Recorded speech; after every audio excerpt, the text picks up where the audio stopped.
ಕಾಂಗ್ರೆಸ್ ಏನಾದರೂ ಅಧಿಕಾರಕ್ಕೆ ಬಂದರೆ ಈ ದೇಶದ ಸಿರಿವಂತರ ಕೈಲಿರುವಂತಹ ಸಂಪತ್ತನ್ನೆಲ್ಲ ಕಸಿದುಕೊಂಡು ಅದನ್ನು ದೇಶದ ಜನರಿಗೆ ಹಂಚಲಿದೆಯಾ? ರಾಹುಲ್ ಗಾಂಧಿ ರಾಬಿನ್ ಹುಡ್ ರೀತಿ ಈ ದೇಶದ ಶ್ರೀಮಂತರನ್ನ ಕಾಡಲಿದ್ದಾರೆ. ಏನಿದು ವೆಲ್ತ್ ರೀಡಿಸ್ಟ್ರಿಬ್ಯೂಷನ್ ವಿವಾದ? ಎಲ್ಲಿಂದ ಶುರುವಾಗಿದ್ದು ಈ ವಿವಾದ? ಇದರ ಮೂಲ ಏನು? ಅದಕ್ಕೆ ಬಿಜೆಪಿ ಪ್ರತಿಕ್ರಿಯಿಸಿದ್ದೇನು? ಈಗ ರಾಹುಲ್ ಪ್ರಿಯಾಂಕಾ ಹೇಳಿದ್ದೇನು? ನಿಜವಾಗಿಯೂ ದೇಶದಲ್ಲಿರುವಂಥ ಸಂಪತ್ತಿನ ಅಸಮಾನತೆ ಎಂಥದ್ದು? ಎಷ್ಟು ಅಜಗಜಾಂತರ ಇದೆ ಇಲ್ಲಿನ ಬಡವರು ಹಾಗೂ ಶ್ರೀಮಂತರಲ್ಲಿ? ಏನಿದಕ್ಕೆ ಪರಿಹಾರ? ರಾಹುಲ್ ಗಾಂಧಿ ಅವರು ಹೇಳಿದ್ದೇನು? ರಾಹುಲ್ ಗಾಂಧಿ ಹೇಳಿದ್ದಾರೆ ಅಂತ ಹೇಳಲಾದ ಆಸ್ತಿ ಮರು ಹಂಚಿಕೆ ವಿಚಾರನೇ ಈಗ ದೊಡ್ಡ ಚರ್ಚೆಯಾಗಿ ಎಡೆಮಾಡಿಕೊಟ್ಟಿದೆ. ಅದನ್ನೇ ನೆಪವಾಗಿಟ್ಕೊಂಡು ಮೋದಿ ಕಾಂಗ್ರೆಸ್ ಪ್ರಣಾಳಿಕೆಯನ್ನು ಜರೆಯತೊಡಗಿದ್ದಾರೆ. ಸುಳ್ಳುಗಳ ಮೇಲೆ ಸುಳ್ಳುಗಳು ಅವ್ರ ಭಾಷಣದಲ್ಲಿ ಬರ್ತಾ ಇದೆ. ಕಡೆಗೆ ಮುಸ್ಲಿಮರನ್ನ ಅವಹೇಳನ ಮಾಡೋವರೆಗೂ ಅವರ ದ್ವೇಷ ಭಾಷಣ ಮುಂದುವರೆದಿದೆ. और उनको बांटेंगे जिनको मनमोहन सिंह जी की सरकार ने कहा था कि संपत्ति पर पहला अधिकार मुसलमानों का है. ಜನರ ಸಂಪತ್ತನ್ನು ಮುಟ್ಟುಗೋಲು ಹಾಕಿಕೊಂಡು ಮುಸ್ಲಿಮರಿಗೆ ಮರು ಹಂಚಿಕೆ ಮಾಡೋದಕ್ಕೆ ಕಾಂಗ್ರೆಸ್ ಬಯಸಿದೆ ಅಂತ ಮೋದಿ ಆರೋಪ ಮಾಡ್ತಿದ್ದ ಹಾಗೆ ಇದು ವ್ಯಾಪಕವಾಗಿ ಸುದ್ದಿ ಆಯಿತು. ಕಾಂಗ್ರೆಸ್ ದೇಶದಲ್ಲಿ ಕಮ್ಯುನಿಸ್ಟ್ ಸಿದ್ಧಾಂತ ಜಾರಿಗೆ ತರೋದಕ್ಕೆ ಯತ್ನಿಸ್ತಾ ಇದೆ. ಅದರ ಪ್ರಕಾರ ಆಸ್ತಿಯನ್ನು ಮರು ಹಂಚಿಕೆ ಮಾಡೋದಕ್ಕೆ ವಾಹನಗಳು, ಆಸ್ತಿ ಮತ್ತು ಮನೆಗಳನ್ನು ಒಳಗೊಂಡಂತೆ ಜನರ ಗಳಿಕೆ ಮತ್ತು ಸಂಪತ್ತಿನ ಸಮೀಕ್ಷೆ ಮಾಡಲಿದೆ ಅಂತ ಮೋದಿ ಅವರು ಟೀಕೆ ಮಾಡಿದರು. ನಿಮ್ಮ ಮಂಗಲ ಸೂತ್ರವನ್ನು ಕಸಿದುಕೊಂಡು ಅವರಿಗೆ ಹಂಚಲಿದ್ದಾರೆ ಅಂತ ಹೇಳೋ ಮೂಲಕ ಮಹಿಳೆಯರಲ್ಲಿ ಮೋದಿ ಭಯ ಸೃಷ್ಟಿಸುವಂತೆ ಮಾತಾಡಿದರು. मंगल सूत्र वो एक सोने का कीमत का मुद्दा नहीं है, उसके जीवन के सपनों से जुड़ा हुआ है. तुम उसे छीनने की बात कर रहे हो अपने मैनिफेस्टो में. ಇದು ಮಾವೋವಾದಿ ಚಿಂತನೆ. ಈ ನಗರ ನಕ್ಸಲ ಮನಸ್ಥಿತಿ ನಿಮ್ಮ ಮಂಗಳ ಸೂತ್ರವನ್ನು ಸಹ ಬಿಡೋದಿಲ್ಲ.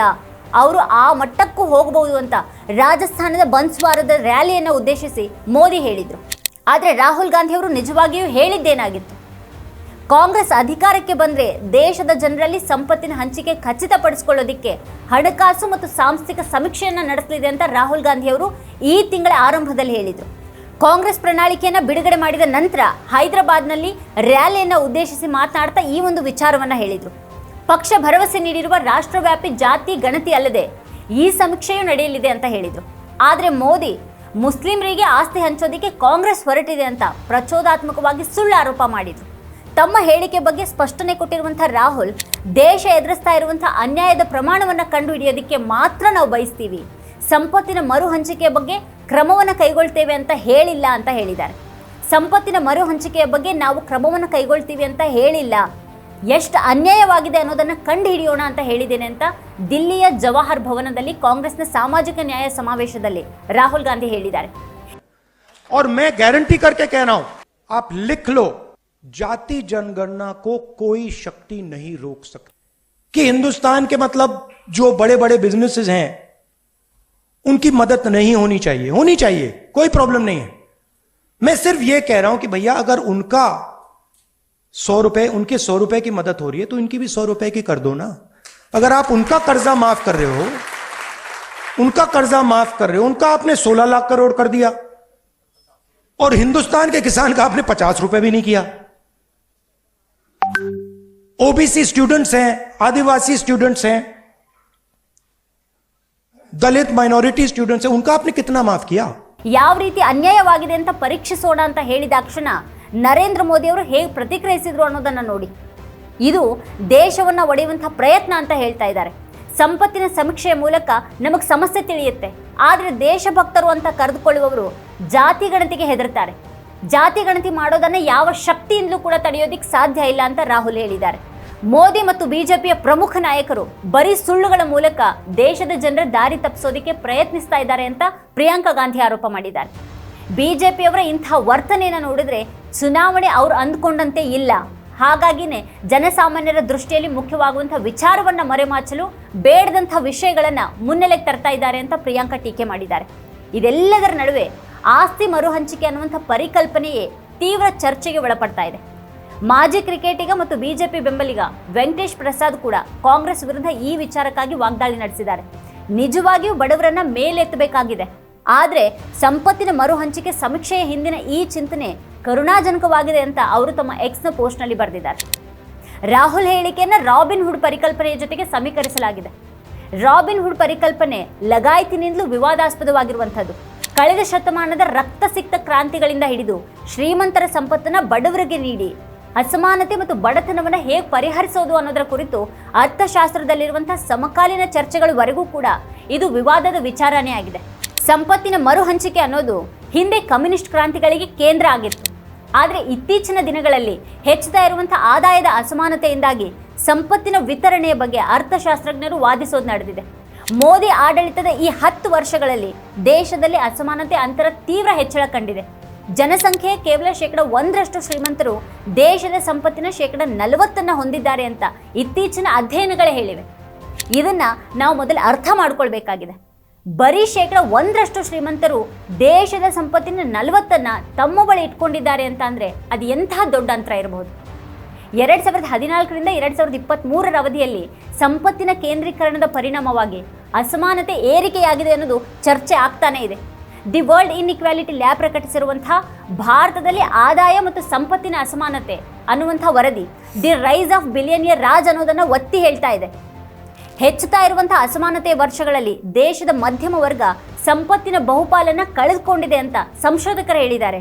1961ರಿಂದ 1981ರ ಅವಧಿಯಲ್ಲಿ ಮಧ್ಯಮ ವರ್ಗದವರು ಮತ್ತು ಶ್ರೀಮಂತರು ಸಂಪತ್ತಿನಲ್ಲಿ ಹೆಚ್ಚು ಕಡಿಮೆ ಒಂದೇ ಬಗೆಯ ಪಾಲನ್ನ ಹೊಂದಿದ್ರು. ಆದರೆ ನಂತರದ 3 ದಶಕಗಳಲ್ಲಿ ಮಧ್ಯಮ ವರ್ಗದವರ ಪಾಲಿನಲ್ಲಿ ತೀವ್ರ ಕುಸಿತವಾದದ್ದನ್ನು ವರದಿಯಲ್ಲಿ ಗುರುತಿಸಲಾಗಿದೆ. ವರದಿಯ ಪ್ರಕಾರ ಬೇರೆ ದೇಶಗಳೊಂದಿಗೆ ಹೋಲಿಸಿ ನೋಡಿದ್ರೆ ಭಾರತದಲ್ಲಿ ಅಸಮಾನತೆ ಹೆಚ್ಚಿದೆ. 1% ಶ್ರೀಮಂತರ ಕೈಯಲ್ಲಿ ದೇಶದ ಸಂಪತ್ತೆಲ್ಲ ಸೇರಿ ಹೋಗಿದೆ. ಭಾರತದ ಬಿಲಿಯನಿಯರ್ಗಳು ಮತ್ತು ಮಲ್ಟಿ ಮಿಲಿಯನಿಯರ್ಗಳ ಮೇಲೆ ಹೆಚ್ಚಿನ ತೆರಿಗೆ ವಿಧಿಸಬೇಕಾದಂಥ ಅಗತ್ಯವನ್ನು ಅರ್ಥಶಾಸ್ತ್ರಜ್ಞರು ಒತ್ತಿ ಹೇಳಿದ್ದಾರೆ. 2022ರ ಆಕ್ಸ್ಫಾಮ್ ವರದಿಯ ಪ್ರಕಾರ ಮೊದಲ 100 ಬಿಲಿಯನಿಯರ್ಗಳ ಸಂಪತ್ತನ್ನು ಸಂಗ್ರಹ ಮಾಡಿದರೆ ಮುಂದಿನ 365 ವರ್ಷಗಳವರೆಗೆ ರಾಷ್ಟ್ರೀಯ ಗ್ರಾಮೀಣ ಜೀವನೋಪಾಯ ಮಿಷನ್ ಯೋಜನೆಗೆ ಹಣವನ್ನು ನೀಡೋದಕ್ಕೆ ಸಾಧ್ಯ ಇದೆ. 98 ಬಿಲಿಯನಿಯರ್ಗಳ ಸಂಪತ್ತಿನ ಮೇಲೆ 4% ತೆರಿಗೆಯನ್ನು ಹಾಕಿದರೆ 10 ವರ್ಷಗಳವರೆಗೆ ಅಂಗನವಾಡಿ ಸೇವೆಗಳು, ರಾಷ್ಟ್ರೀಯ ಶಿಶು ವಿಹಾರ ಯೋಜನೆಗಳಂಥ ಹಲವಾರು ಯೋಜನೆಗಳಿಗೆ ನೀಡಬಹುದಾದಷ್ಟು ಹಣ ಸೇರಲಿದೆ.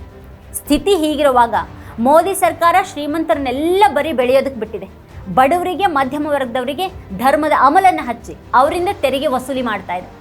ಅಸಮಾನತೆ ದೇಶದಲ್ಲಿ ಸತತವಾಗಿ ವ್ಯಾಪಕವಾಗ್ತಿದೆ. ಇಂಥ ಹೊತ್ತಿನಲ್ಲಿ ಆಸ್ತಿ ಸಮೀಕ್ಷೆಯ ಮಾತನ್ನ ರಾಹುಲ್ ಹೇಳಿರೋದು ವಾಸ್ತವ ಏನಿದೆ ಅಂತ ತಿಳಿಯೋದಕ್ಕಾಗಿಯೇ ಹೊರತು ಕಸಿಯೋದಕ್ಕಾಗಿ ಅಲ್ಲ. ಎಲ್ರಿಗೂ ಸಮಾನವಾಗಿ ಹಂಚಿಕೆ ಆಗಬೇಕು ಅನ್ನೋದರ ಅರ್ಥ ಆಸ್ತಿ ಇದ್ದವರಿಂದ ಕಸಿದುಕೊಂಡು ಇಲ್ಲದವರಿಗೆ ಹಂಚೋದು ಅಂತಾನೂ ಅರ್ಥ ಅಲ್ಲ. ಶ್ರೀಮಂತರ ಮೇಲೆ ಹೆಚ್ಚು ತೆರಿಗೆಯನ್ನು ಹಾಕಬೇಕು ಅನ್ನುವಂಥ ಚರ್ಚೆ, ಒತ್ತಾಯ ಮುಂದಿನ ದಿನಗಳಲ್ಲಿ ಇನ್ನೂ ತೀವ್ರಗೊಳ್ಳಬಹುದು ಅನ್ನೋದು ಸ್ಪಷ್ಟವಾಗ್ತಿದೆ. ಹಾಗೆ ಹೆಚ್ಚಿನ ತೆರಿಗೆಯನ್ನು ಶ್ರೀಮಂತರಿಗೆ ವಿಧಿಸೋ ಮೂಲಕ ಒಂದು ಹಂತಕ್ಕಾದರೂ ಅಸಮಾನತೆಯ ಕಂದಕವನ್ನು ಕಡಿಮೆಗೊಳಿಸೋದು ಸಾಧ್ಯ ಅನ್ನುವಂಥ ವಾದಗಳಿವೆ. ಇದೇನೇ ಇದ್ರೂ ಸದ್ಯಕ್ಕಂತೂ ರಾಹುಲ್ ಹೇಳಿಕೆಯನ್ನು ನೆಪವಾಗಿಟ್ಕೊಂಡು ಚುನಾವಣೆ ಹೊತ್ತಿನಲ್ಲಿ ಬೇಳೆ ಬೇಯಿಸ್ಕೊಳ್ಳೋದಕ್ಕೆ ಮೋದಿ ಪ್ರಯತ್ನಿಸ್ತಾ ಇದ್ದಾರೆ. ಜನರಿಗೆ ಧರ್ಮದ ನಂಬಿಕೆಯ ಭ್ರಮೆಯನ್ನು ಹುಟ್ಟಿಸಿ ಅವರನ್ನು ಮರಳು ಮಾಡೋದು ಮೋದಿ ಅವರಿಗೆ ಕರಗತವಾಗಿರುವಂಥ ಕಲೆ. ದೇಶವನ್ನು 5ನೇ ಆರ್ಥಿಕತೆ ಮಾಡಿದ್ದೀವಿ ಅಂತ ಹೇಳ್ಕೊಂಡವರು 3ನೇ ಆರ್ಥಿಕತೆ ಮಾಡಲಿದ್ದೀವಿ ಅಂತ ಹೇಳ್ತಾ ಇರೋರು ಮಾತ್ರ ರಾಹುಲ್ ಹೇಳಿಕೆಯ ಅಂತರಾಳವನ್ನು ಅರ್ಥ ಮಾಡ್ಕೊಳ್ಳೋದಿಕ್ಕೆ ಹೋಗಿಲ್ಲ.